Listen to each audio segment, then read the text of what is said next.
Okay. Hello, everyone. I am here. This is RJax. I'm here with Mason and Low Tide and Salty Toes, and we are going to do a recording on dictionaries with Mason. He's going to explain a little bit about the dictionaries. Today is November the 25th, 2024, and go ahead, Mason. You go ahead and tell us what you want to convey to us about dictionaries. All right. Uh, First and foremost, everybody in this call and others all over the planet have their own dictionary. They're all connected to it. And that's a spiritual step that is awarded to those who are diligently operating to create the truth and its reality with respect to the people. Now, this isn't just a personal matter here. This involves the universal cause. The universe is in a constant state of raising soul up to another level based on its education. And just like the general schooling system, if you don't pass the test, you don't graduate.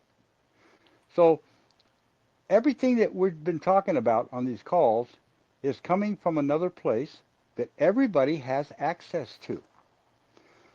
The people who have created the system that you now think is the law were intended by their own comments to murder and kill a whole group of, I'll say, religious entities on the planet and to take complete and total control and put all of the humanoids into a food category and subject slaves to do their bidding. That's their nature. And that's where we came from. So you can't get around this part.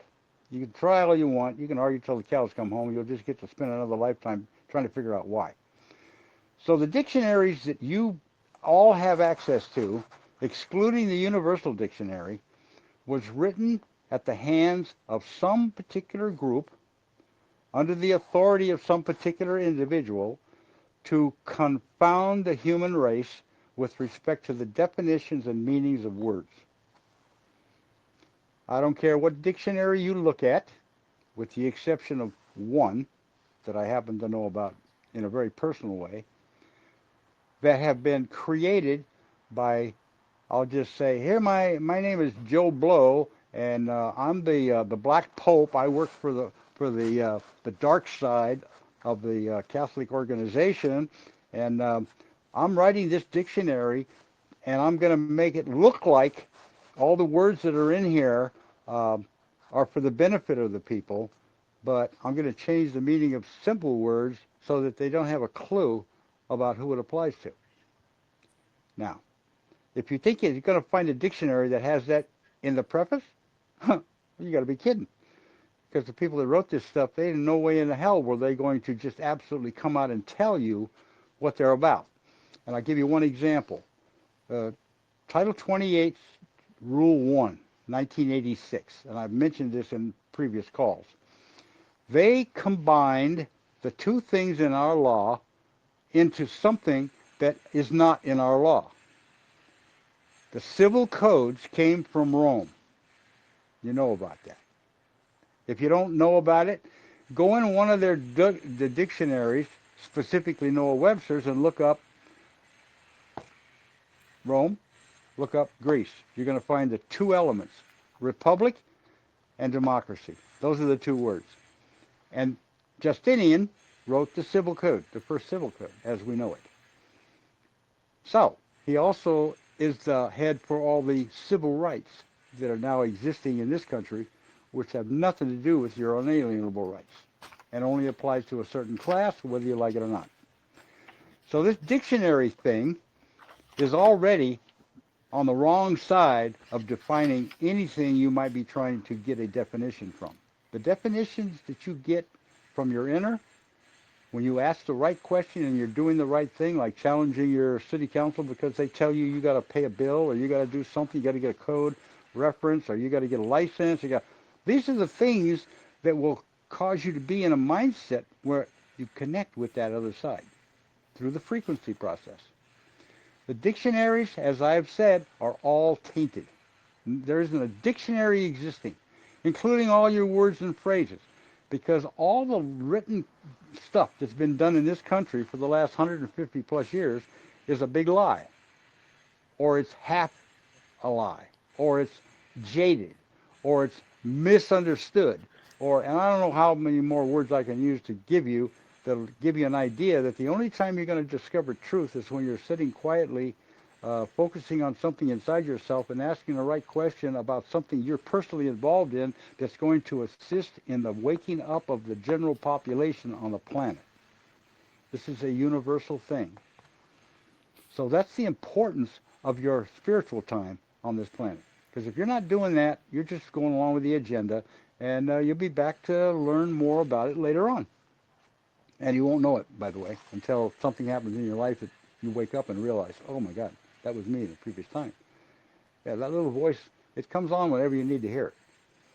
So the dictionary part of this is not complicated. And the only dictionary that you would even remotely consider as having some validity in it is the Noah Webster's 1828 American Dictionary of the English Language. And the only reason I'm saying that is because I've looked at those words in there and I know them to be true, the ones that I pay attention to, that I had to ask the question about where does this come from? How is it put into play? How does it apply? Who does it apply to?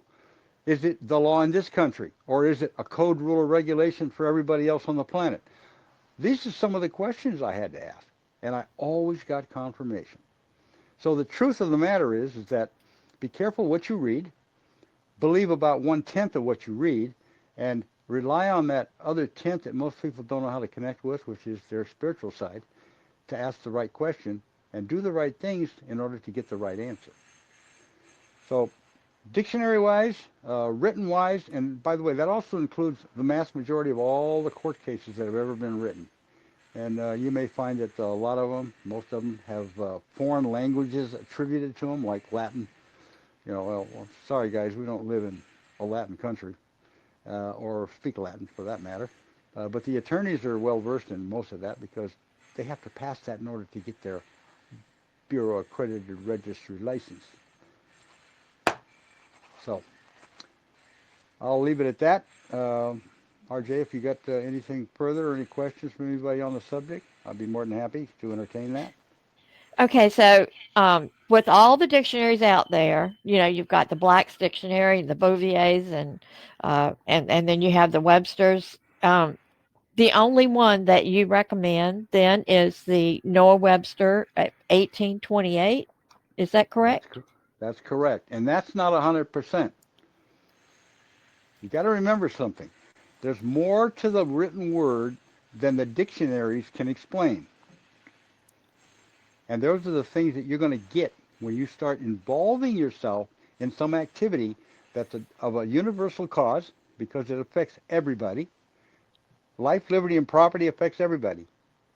And so when you start discovering the guidelines, and there are guidelines, like I said originally in the other call, you don't have the right to come in my house and tell me what I can and can't do, what I should eat, how I should dress, or anything else about me. It's none of your business, and you don't have the right to be there. And if you knock on my door and ask me to come in, you're not going to have the right to tell me what room we're going to eat in or what food we're going to be serving. So there's all little pieces to this division of people in their private lives. Now the public, that's a whole other matter. But the private side of this, And our Constitution, the original one, by the way, which is what you should be looking at, the literal print, all the amendments after the 10th Amendment, after the 10th article, which is there's 10 articles there, by the way, the Bill of Rights. It's not 10 amendments. It was one amendment. And after that one, everything else from 11 on is a bunch of garbage. And you'll learn that as we go through this process. You'll learn to know why it's garbage, because it actually deals with things that the system had no jurisdiction to talk about, let alone legislate over. So anyway, Noah Webster's 1828 American Dictionary of the English Language, and always look for these words, but in the United States, or in the U.S., or in the USA. All the words that are important that he put in there to distinguish between the sovereignty of the kings in Europe and the people as sovereigns in this country have a preface down there that says, at the end of the definition, it'll say, but in the United States or in the U.S. or in the USA. One of those acronyms. Okay. Okay? Well, if that's all we have on dictionaries, then we will end this call and we will talk to you again later. Thank you so much, Mason. Okay, my pleasure.